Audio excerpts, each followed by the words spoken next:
I want to start this week's episode just acknowledging how much I love my job.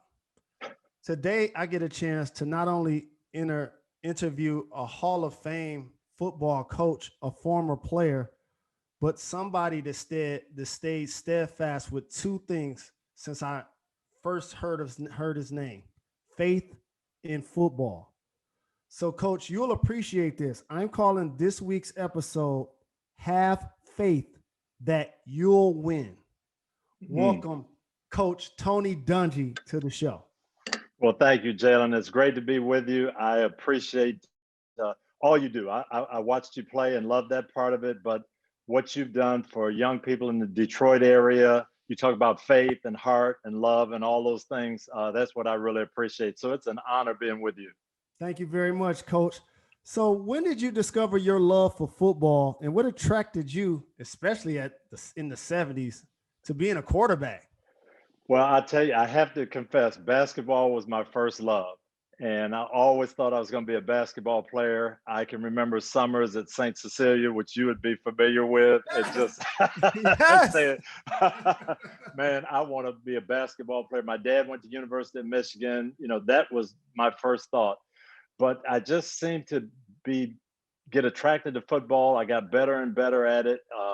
I went to the University of Minnesota. They were one of the few schools that was going to let me play football and basketball at the time. And they had a rich history of Black quarterbacks. Sandy Stevens was an All-American quarterback in 1960, led him to the Rose Bowl. I met him on my recruiting trip there, and it was like almost just seeing your future in front of you. And I just, something told me, and my dad kind of stoked that into me, that, hey, if you can do something, don't let other people define you. Don't let other people tell you what you can and can't do. So I always kind of had it in my heart to be a basketball player and a quarterback. And then I just got better and better at football, and that seemed to be the way the Lord took me. So, you get a chance to cover the game on Saturdays, on Sundays. Basically, you're working every day. You have to smile on the inside when you see players, dual threats like Kyler Murray, Lamar Jackson, Patrick Mahomes, as somebody in a lot of ways that wasn't encouraged to play that position based on your color. I'm telling you, Jalen, we look at these young men and we say how fantastic they are, and they are. But I can tell you 30 years ago, 40 years ago, we had the same thing. As I came up and I'm watching guys who were my heroes, there was a guy named Chuck Ely at the University of Toledo when Mhm. I was a senior in high school. Chuck Ely never lost a game in college. Wow. 33-0 at the University of Toledo. So you think, well, being a quarterback, that's about being a winner. If you're a winner, you're going to get a chance in the next level. NFL didn't draft him. He went to Canada, won the Grey Cup as a rookie, first year. And you're saying, come on, NFL, what's going on? This is what we should be all about. Well, 4 years later, I go to college, University of Minnesota. We're playing a game at the University of Washington. I'm quarterbacking for Minnesota. Warren Moon is quarterbacking for the Wow. Washington Huskies. I'm leading the Big Ten in passing. Warren's leading the Pac-10 in passing. Neither one of us get drafted. And Mm. they tell me, well, your skill set isn't set for the NFL. You need to play another position. So I go to the NFL and convert to safety. They told Warren the same thing. He said, no, my skill set is a quarterback. He went to Canada, Mm. won 5 Grey Cups up there, and then came back. But that's how it was. And Warren Moon and Chuck Ely and Conrad Holloway and Eldridge Dickey, who was a #1 draft choice from Tennessee State that they moved to wide receiver, Marlon Briscoe. These guys, 40 years ago, they would have been the Patrick Mahomes and the Russell Wilsons, but they didn't get the opportunity. And it's a shame because it was the NFL that missed out on some of that excitement. And this same NFL, as we talk about the progression of the quarterback position, also seeks the need to enhance the Rooney Rule. And over the last couple of days, something has been announced that basically they're going to reward teams a compensatory pick if they decide to hire minorities in positions of power. What do you think about that rule? Well, I think it's needed because you hit the nail right on the head. We haven't recognized, we haven't done a good job of seeking things out. Um, the Rooney Rule was named after Dan Rooney, who was the owner and president of the Steelers. Um, they hired me when I was 25 years old and had never coached before. Mm. I played for the Steelers, and Chuck Noll and Mr. Rooney recognized some leadership and hired me and gave me my first opportunity. There were 10 African American assistant coaches in the whole league my first year in the NFL. There were 28 teams, 18 teams had 0, 10 teams had 1. So for Dan Rooney and Chuck Noll to reach out and say, we're going to hire this 25-year-old kid who has never coached before and put him in a position because we see something in him. That was the vision of Mr. Rooney. And that's what the NFL needs. We need people to look in other places to get out of the box of how we've always done it. And we're going to find some of these young men. When I ended up, after I kind of graduated through the system and finally got hired, Denny Green hired me as his coordinator and put me in a position to be a head coach. 1996, I got the job with the Tampa Bay Buccaneers. And I set out to hire my first staff. And I said, you know what? There are so many good coaches that haven't gotten the opportunity. I've got to open the door for some of these guys. So I ended up hiring Lovie Smith. He was on my first staff. Herm Edwards was not in the NFL at that time. He was on my first staff. And people were saying, who are these guys? Where are the experienced coaches? How come we can't get some top level coaches? Herm shows what he can do. 5 years later, he's the head coach of the Jets. He leaves us. I have to hire another guy to replace him.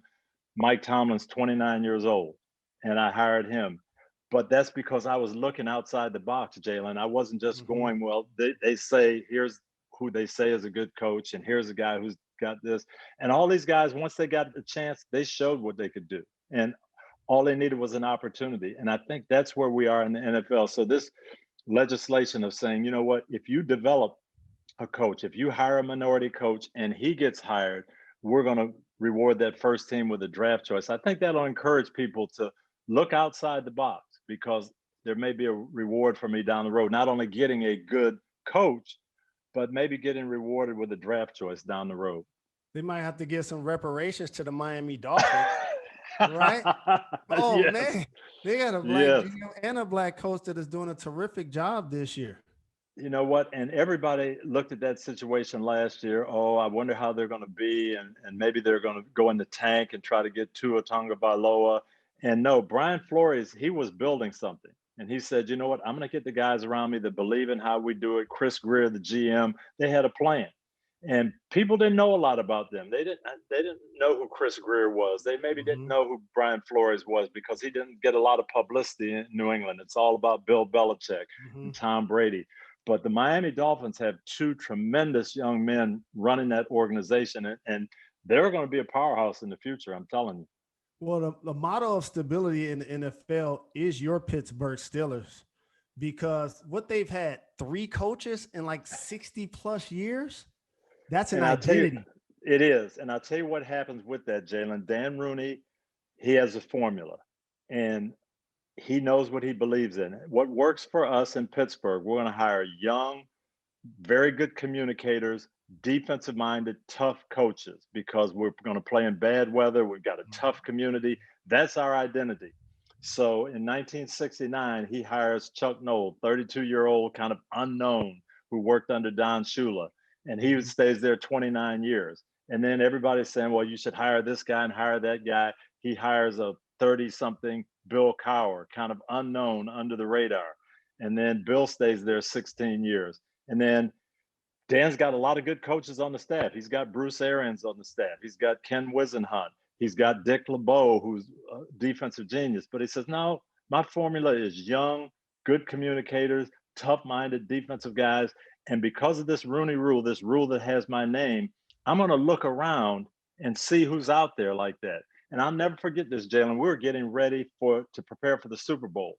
And Dan called me and he said, I know you're busy, but I just interviewed this guy that you have a connection with, and he's unbelievable. Tell me about Mike Tomlin. And I knew right then, I said, Mike's going to get this job because he's Dan's type of guy.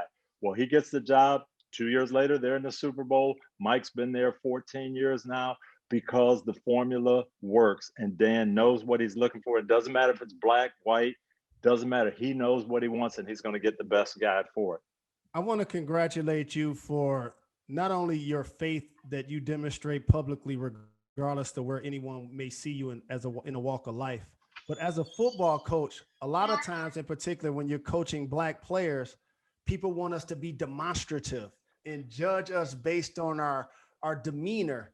And you always stay true to who you are. How tough was that to walk that balance? It was it was tough, but I got again. Dan Rooney was such a blessing to me. You'll get a kick out of this story. They just hired me, and I am 25 years old, and I'm going on a scouting trip, and this general manager from another team told me, "Hey, it's great that you're coaching now, but I'll tell you this. I'll give you a little bit of advice. If you want to be a success, you need to shave that beard Mm, because you look like a player. You don't look like a coach." And I didn't know much at the time. So I went back to Mr. Rooney and I said, "Hey, is this true? Is this how you want me to look?" And Dan said, "You know what? That may be true in other places, but here we want you to be yourself. We want you to mm, look like who you are. So don't worry about that." And he meant that physically and emotionally and everything else. We want you to be who you are. And as I was coming up, basketball, football, baseball, no matter what sport I played, the coaches that helped me the most were the ones that encouraged me. They told me what to do. They taught me. It wasn't the guys that yelled at me. It wasn't the guys that motivate. I could motivate myself. I mhm. needed to learn what to do. Tell me how to play. You don't need to tell me to motivate me. I'm motivated. Tell me what to do. So that was my mantra the whole time. And then as I got closer to these head coaching jobs and I'd start to get interviewed, and people would say, "Well, he's just, I don't know if he's tough enough. I don't know if he's demonstrative enough." And I started thinking, well, I'm kind of like Chuck Noll, my coach, and I'm kind of like Bill Walsh, who I played for. Those guys, it didn't seem to be a problem. They won Super Bowls being the way they were. And I thought about at times, maybe I have to change. Maybe I have to show the public I'm this and that. But Mr. Rooney's words kept coming back to me. No, be who you are, be yourself, and it's going to be good enough. And I want to take you back to a time where that faith may or may not have been tested. So you did a terrific job building a football team in Tampa with Hall of Famers Warren Sapp, Derek Brooks, Lynch, outstanding defense, almost mirror how the Pittsburgh Steelers want to play. So you leave Tampa, go to Indianapolis, and your former team wins the championship the first year you're gone. Describe that feeling to me. That was a tough time. That was bittersweet for sure. We get there. I went there that had 13 straight losing seasons, and I talked to the players. Hey, our goal is to win a Super Bowl, and here's how we're going to do it. We're going to build it slowly. We're going to build with defense. We're going to build with high character players. We're going to do things right off the field. We get it going, and we become a playoff team. And we're a playoff team every year, and we're close. And we lose a NFC Championship game 11-6, and Mhm. we missed the Super Bowl by that much, and we're close, and we're close. And then the ownership comes and says, "I don't think you're the guy to get us over the top." So I got fired. Next year, those guys go there and they make it. They're in the Super Bowl. And I'm thinking, man, there's some of my guys and they're doing just what we said to do. And I'm happy about that. And I'm so proud for them. But then there's that part inside you that hurts because you aren't there with them. And it was painful. It was painful watching them win it. But I was so happy for that group of guys who had gone through those bad years to Mhm. now all of a sudden be there. And then 4 years later, we got our chance in Indy, and we did it, and it made it that much sweeter. And coaching I call him the sheriff, Peyton Manning. And so getting to Indianapolis, and he hadn't gotten there yet.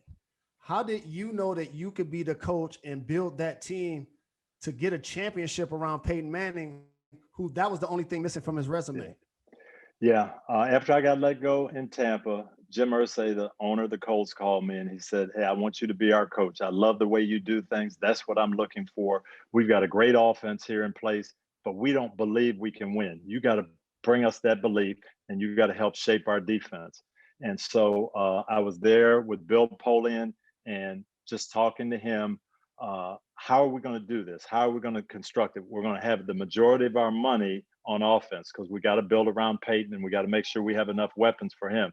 So our defense is going to be a little different. We're going to have to rely on some younger guys, some undersized guys, maybe guys that everybody else isn't going after. We're not going to have big name free agents, high price guys. They're going to have to be that unknown kind of under the radar group. So we concentrated on making it rough and tough and quick and fast. And then we drafted Dwight Freeney and Bob Sanders and Cato June and Robert Mathis and guys who were maybe not what everybody else was looking for, but they were what we needed. And it was so much fun putting that together. And we kept, the only thing that was tough for me, it was kind of like at Tampa. We got there and we knocked on the door and we're close and we didn't quite win it. But Jim Irsay continued to have faith. I know you can do it. We're not tearing this apart. We're going to keep going. And finally in 06, we got there and it was wonderful. And the people of Indianapolis, myself included, who was playing for the Pacers for 6 years, were so very enthusiastic because I watched you as a leader never deviate from who you were. Like, people now see the game, and with technology and social media and Facebook and stuff like that, where everyone's influenced by their phone, but you had to be influenced by your faith because people were questioning your demeanor, your intellect, and then they went on to win the Super Bowl without you, with the players that you built. And so in Indianapolis, just so you know, hopefully you never have paid for a meal. Hopefully you never have to buy anything. For real. It's been great there. It's like a second home to me. And you can attest to this. When we got there, Indianapolis, it was probably IU basketball was number one. Yes. Pacers basketball number two. And anything in football, maybe Notre Dame. But Colts were way down the line. And to just see it come around and see people now wearing blue and white jerseys and wearing Andrew Luck jerseys in walking in downtown, that was different. So yeah, having that community come around you and rally around you and having the Colts become relevant, it was just, it was wonderful. And it's been great. As a fan and supporter of yours, it seems like I've watched you work for like 30 straight years. And every time I see you, you're working and you're doing a terrific job on Sunday Night Football with Tariq and Rodney, who gets a haircut every day. And so what I wanted to ask you is, what are some of your favorite designers, since you got to get dressed for work? You know, I'm not really a design guy, but we have a great staff. Our staff that does our wardrobe at NBC, they have us in some neat looking stuff. And it's been Hickey Freeman lately. I didn't know anything about them, but man, I tell Amy Acton, our designer, just keep me in the dark suits, white shirt. You can do anything with the ties you want. And Hickey Freeman's been fantastic. So I'm kind of on their bandwagon now. So you were in the NFL clearly as a player and as a coach. How do you feel that technology and social media, as I watch the game and players on the sideline with their iPads, they're tweeting at halftime, how do you think that's impacted the game for the better and or the worse? I think there's some better for sure, because we do get to see a side of these players. We get to see things that we wouldn't have seen before. But the thing that I think has hurt the game a little bit is everybody now is looking for a brand. When you and I came up, we're trying to make it, and we're trying to be part of a team, and we're trying to win, and that's it. Well, now that's okay. We want to do that too, but I've got to develop my brand. And I don't know how I'd coach guys now if they came to me and said, well, coach, you know, what you're saying is good and that could be helpful, but I need to develop my brand, because that doesn't help you win. That doesn't help your team. So I'd have a little trouble with that. So before I let you get out of here, and I appreciate you for being gracious enough to take your time, I do a rapid fire segment called Gone in 60 Seconds, presented by Tri-State Cadillac Dealers. First question up for the rapid fire. You're buying your next home. Is it in Tampa or Indianapolis? It is definitely in Tampa. My wife would divorce me if we moved up to cold weather again. So it's got to be in Tampa, as much as I love Indy. And no state taxes. When you played and/or as a coach, did you have pregame hype music? If so, what was it? Yes, my hype music was the OJs, and you know, in that era, Bootsy Collins and the Ohio players. Yes, yeah, we had it going on for sure. Yeah, they don't make groups like they used to. It really disappoints me. AFC, NFC picks for the Super Bowl. Right now, if I had to pick, as much as I love Pittsburgh, I still think Kansas City is the team to beat in the AFC. The NFC, I switched just this past week. New Orleans is getting healthy, getting Michael Thomas, Emmanuel Sanders back. I think their offense is going to score enough points where their defense will be able to pressure people. If I had to pick today, I'd pick New Orleans and KC. Away from football, an athlete that you see and say, I would have loved to coach that guy. I love Steph Curry. I love what he does on the basketball court. That would be a guy that I would enjoy coaching. Um, Mookie Betts, just watching him play and his energy that he brings. I love those. Those would be two guys I'd enjoy coaching for sure. Who would you pick to perform at this year's halftime show? Wow, this year's halftime.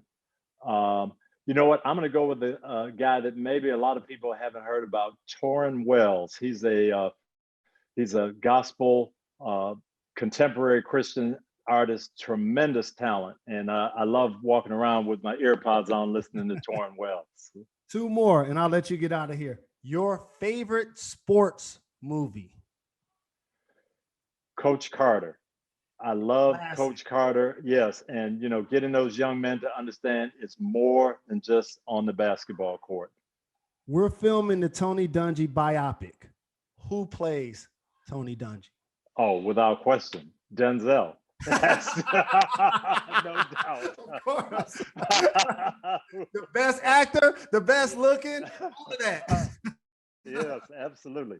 Hey, before you go, Jalen, I just have to, I'm going to take over the host role for a minute and just compliment you.